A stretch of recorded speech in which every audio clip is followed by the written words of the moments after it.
Hi guys, welcome to Frankly Inspired. I'm Frank, and today I'm going to talk about this project that I started a few days ago. And this is a shelf section for an entertainment center that I'm building for the basement. I built another sofa table with the same look, and I wanted to talk about how I got to this point and what comes next. So, first off, I've mentioned this before, but I'm not a professional woodworker or a carpenter. I do like to build things and be creative. So this is my shed or my storage slash shop. And I've had this for a long time. I obviously accumulated a bunch of stuff, and I have a whole loft up there full of wood scraps that I come across and I save for future projects of all kinds. Um, all of this wood was basically garbage. It was either shipping crates, pallets, or stuff that I had seen on the side of the road or at a job site somewhere, and cleaned it up. It didn't look like this when I first got it, but I cleaned it up and set it aside, and had drawn up some plans to what I wanted to do here in this particular build. So this is 5 feet long. That's going to be the width of the. This is going to, a TV is going to go on top of this, and there'll be some storage on the bottom. So this is the bottom shelf of that. So 5 feet long, 20 inches wide, and the total height. I'm going to build another one, which I have the material there to do. It'll be 32 inches tall from the ground. It'll have casters on the bottom, so it can be rolled around, similar to the weight gym area that I built last year. So this is kind of similar look in the same area, and I'll stain it and whatnot. So a few things. First of all, I have a bunch of clamps, that I've accumulated over the years. I buy them on sale, a few here at a time. These are cheap Harbor Freight ones. Any clamp will work. One of the things you'll see, I mean, if you notice here on these clamps, is I put these little wood blocks because when I clamp down, if you have the clamp straight on this wood and you clamp too tight, it will mark the wood. This is not hardwood. This is just like pine and softwood. So I suggest having a few of these little scraps around, and then you put on the board that you're, on the side that's going to be facing up. On the bottom, I don't do it so much, but on the top, I always try to do something like this. So this is already glued and screwed, and I have all my screw holes plugged up here with these dowels. And this is, there's all kinds of ways to do this. My wife likes the distressed rustic look for this type of piece, and we feel that these plugs, you don't see the screws, so it doesn't look like it's technically homemade, which it is, but it looks more like farmhouse-ish and like built a long time ago, like timber frame, kind of look. So anyways, I usually pre-drill all my screw holes, and then I use, this is a Forstner bit. I bought a little set of this at Harbor Freight. It cost like $5. And this is a 1/2 inch one. And there's a 1/2 inch dowel. So after I pre-drill, this material is 1.5 inches thick. And this is about 1/2 inch deep. So you can, go however deep you want to, depending on the screws. You don't want to drill all the way through with the screw. I used 2-inch screws here. So I drilled the whole bit to right here. That goes in that same spot. So I pre-drill, then drill with the Forstner bit, then put the screws in, I glue and screw, and then I use a dowel. So these are super cheap also. I buy these at Lowe's, Home Depot, Menards. Just a regular wood dowel. And I cut it into little slivers with a hacksaw. You can do it with a regular wood saw. I use this because the teeth are smaller, so it won't leave it so rough. And I just cut little slivers, maybe like 1/4 inch thick, so you just gotta sit there and just, I chopped up, I think it was 64 for this top piece here. So that's the dowels. And then I just, get a little piece of cardboard, put some wood glue on it, and then, just dab the sides of it, put it there and tap it in. And I will sand this all. There's a little bit of glue splatter here on the side, so this will get another sand later, and a stain. So I'm gonna just take off the clamps right now to reveal the bottom part of it. So again, these are my little blocks. And I'm lucky that I have this space because right now it's pretty cold outside. It's November 21st and it's like 40 degrees outside Fahrenheit. So it's not freezing, but it's pretty close to it. So, and again, I glued this down 2 days ago, and last night after work, I did the dowels to plug up the screw holes. And I have this half mobile workbench. This top here, I made it a couple years ago. It's a 3/4 inch solid plywood with like a smooth top. I got this again scrapped from somewhere. I built a base for it, and it's just screwed down to these sawhorses, so I could actually move it outside when I'm sanding and cutting. I don't like doing that in here so much because of all the dust, so I take it outside and get better ventilation. But yeah, so if you are gonna do this, it helps to have clamps just so the piece stays straight. When you're using recycled scrap stuff, the boards aren't perfectly straight, so you kind of gently nudge them how you want them. And when it's all glued and screwed down, it won't move ever again. But it's pretty flat and straight. So yeah.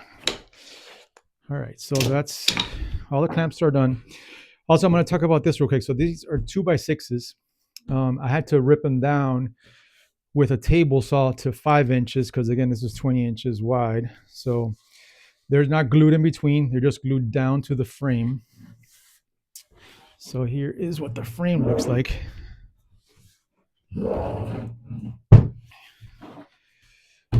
And that's the bottom. This will never get seen by anybody. It's going to be, 4 inches off the ground or so because the wheels, the casters will be underneath here, 4 of them. And so this will never get seen. I don't even know if I'll stain the bottom or not, but I still sand all of it, top and bottom, because again, it just looks better. And when I'm figuring out what piece I'm going to use, like I have back here, all of these are for the next one, which will be the top piece. These are these same slats here. I have to build another one of these for the top. So I sand it all the way around, and then I kind of see what's the best section of it before I make my cuts. And I'll do a separate video at some point of how I go through the sanding process. I use an angle grinder with a flap disc sanding disc, and it does the job pretty quick, grinds down a lot. And then I'll use a regular orbital sander to get a smoother finish at the end, which I have not done yet on this. So anyways, this is the bottom. So again, 20 inches wide. These are 1.5 inches thick. So these were 2x4s like this that were ripped down. So 2 inches by 1.5 inches. And then 5 feet is 60 inches. So I put the middle at 30, and then I divided here. So it's every 10 inches is on center. It's probably overkill for what it's going to get stored on this. But again, it helps me to have more options. This is a small step to do in the beginning. But when you have your pieces, if you don't have a 5 foot long piece of 2x6 to use on the piece, it gives more support, and then it gives you an option to be able to butt the joint and do a seam. So here it's staggered. You see there's a seam here and here. So these are 40 inch or 10, 20, 30, 40, 40 inches. This is 20 inches. These ones are 30 and then staggered. So these are 20, 20. And I try to use, a combination of colors, knots, whatever I have, but beggars can't be choosers. Call me frugal or creative. But the look comes out fine. I mean, there's little dings and there's imperfections, but I think the imperfections make the piece interesting. And then, it just lives for its use, whatever we're going to use it for, which in this case, again, this is storing some TV entertainment stuff on the bottom. On the top will be the TV. So I'm going to talk about the legs real quick. So over here, these are 4x4s.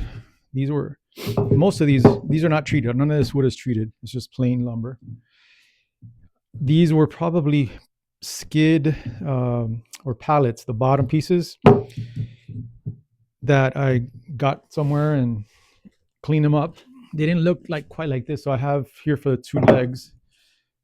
And I came up with this design a few years ago because it's easy and I think it looks good. So again, this will be the side piece on the bottom here. This is not where it's going to go, but I'm just going to stand it here to give you the idea. And then these go in between like this. So there's one here and one here. So it's like a big O right there like that. So it gets glued and screwed together. So again, I clamp everything. I pre-drill, use longer screws, and it's basically one big thing. And I'm not going to do it right now because it's going to take too long to video. I'll post a video later on when this whole thing is done. And so that's the sides. And so this piece right here will be like this. And then the wheels will go on the bottom. So that's there one, that's there two, and then the top. Now the top piece will be resting on these guys. And so it's going to be a little bit longer. So this is 5. I think the side pieces here, these guys are 5 foot 8 inches, but I have to cut it a little bit because I don't have the exact measurement. So that's why I left this one for later. So I can build the legs, attach the bottom, measure the top, and make sure that top piece is exactly the width of the top of the leg structure. So yeah, today I probably will get this done as my goal. These glued and screwed up together. And I have to, figure out which part goes up, which part goes down. They have some knots and they're all different colors, but when they're stained, they're going to be like a grayish color. Even this one here, this one's a cool one because it has these nails, old nail holes. I think the nails are still in there actually. And then it has, again, old nail holes, but it's sanded. I do like rounded corners as well with the angle grinder. And again, I'll do another video in the future of that one, but that's not today. It's too cold to be working outside. It's actually cold in here as well. So this is the beginning of the new TV entertainment stand for the basement area that'll match the sofa table that I just made. I made a short video on that, posted it about a week ago. I still haven't stained it because I'm going to wait to do all the pieces, and then once they're in the basement, I will work on staining all of them at the same time. And then the top, yeah. So these were 2x6 tops, slats for this bottom shelf. The top shelf, I have these guys, which they were 2x12s originally, and I made them. So that's the top pieces, and I'll have to figure out again because these are 4 foot. This is more than 5'7", I think it'll end up being. So I'm gonna have to do stagger as well, and they're pretty straight. I mean, they have a little bit of a bow to them, but again, when I do that little wood frame on the bottom, it actually, and I clamp everything down. So my work table is straight. That helps. If you don't have that, it's a little bit difficult to do this because if you do something on a floor, unless you have a perfectly flat level floor, but even still, the boards aren't, perfectly straight, it's super hard to get everything to line up when you glue it and screw it in. So I like working on this table. It's worked well for me. And the shop is messy. I got a lot of stuff going on, but again, it gets used as much as I can be in here.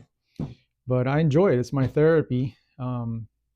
Just coming up with these things, and we use them in the house too. So that's the story behind this guy. So I will get some work done today, and hopefully I'll post an update in a few days. All right, thanks.